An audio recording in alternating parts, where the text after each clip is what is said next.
தமிழ் தேசியம்னு பல பேர் சொல்றாங்க. ஆனா யாருமே வாக்கரசியல ஒரு ஸ்ட்ராங்கா நின்னதில்லை. முதல் முறையா 15 வருஷமா போராடி 10 ஆண்டு காலமா அரசியல்ல ஒரு வாக்கு அரசியல்ல நின்று 8.2% வாங்கிட்டோம். இதுதான் இறுதி, நம்ம தமிழ் தேசியத்துக்கான ஒரு இறுதி கடைசி தேர்தல் அண்ணன் நின்று இதுல வென்றே ஆகணும் அப்படின்னு பெரிய கொண்டு நிக்கிறாங்க. அவர் நடத்தக்கூடிய ஒரு மாநாடு தான் இந்த மாநாடு. இதுக்கு முன்னாடி ஆடுகளுக்கு மாநாடு நடத்திட்டாரு, மாடுகளுக்கு மாநாடு நடத்துறாரு, மலைகளுக்கு மாநாடு நடத்திட்டாரு. இது மாதிரி எல்லாத்துக்கும் மாநாடு நடத்துறாங்க. இந்த மாதிரி எல்லாத்துக்கும் மாநாடு நடத்தி கடைசி நம்ம எல்லாம் யோசிச்சோம், ஏன்னா எல்லாருக்கும் அண்ணன் மாநாடு நடத்துறாங்க, அப்ப நமக்குலாம் எப்படா மாநாடு நடத்த போறாருன்னு கொஞ்சம் யோசனைகள் இருந்துச்சு. ஆனா கடைசி அண்ணன் 234 வேட்பாளர்களையும் ஒரே மேடையில வச்சு 200 அடி, அந்த மேடை மட்டுமே 200 அடி, மிக பிரம்மாண்டமான மாநாடு. ஒவ்வொரு தொகுதியில இருந்தும் 3000 பேர் உட்கார அளவுக்கு. மாற்றுக் கட்சி எல்லாம் சொல்லுவாங்க சும்மா கட்டத்தை கட்டிட்டு எங்க இருந்து யார் வேணாலும் வந்து உட்கார்ற மாதிரி சொல்லுவாங்க.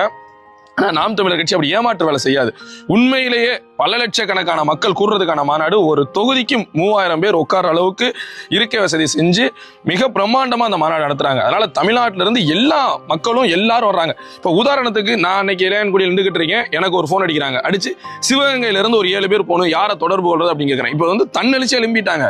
முன்னாடிலாம் நம்ம வீடு வீடா போய் கூப்பிட வேண்டிய ஒரு சூழலாம் இருந்துச்சு கட்சிக்கு, அப்படிலாம் நம்ம ஆட்டு ஏற்றோம். ஆனா இன்னைக்கு அப்படிலாம் இல்லை. அண்ணன் பேசின பேச்சு இணையத்துல காணொலியில வைரலா பரவி எல்லா இடத்துலயும் பரவி தன்னெழுச்சியா நம்ம ஒரு பொறுப்பாளராக இருக்கும்போது நமக்கு போன் அடிச்சு கேட்கறாங்க. அப்படி கேட்கக்கூடிய ஒரு சூழலும் இந்த மாநாட்டுக்கு உருவாயிருக்கு.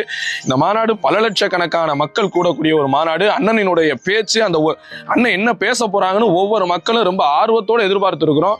அதே போல அண்ணன் அடிக்கடி சொல்லுவாங்க, கல்விக்கு ஏங்காத மாணவன் பசிக்கு ஏங்காத குழந்தை. இதுதான்டா நம்மளோட தமிழ்நாட்டில் உருவாக்கும் நினைப்பாரு.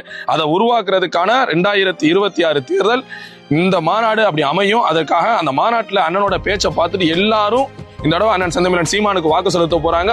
மாற்றத்தை விரும்பும் மக்களின் மாநாடு. மாறுவோம், மாற்றுவோம். இது மாற்றத்திற்கான எளிய மக்களின் புரட்சி.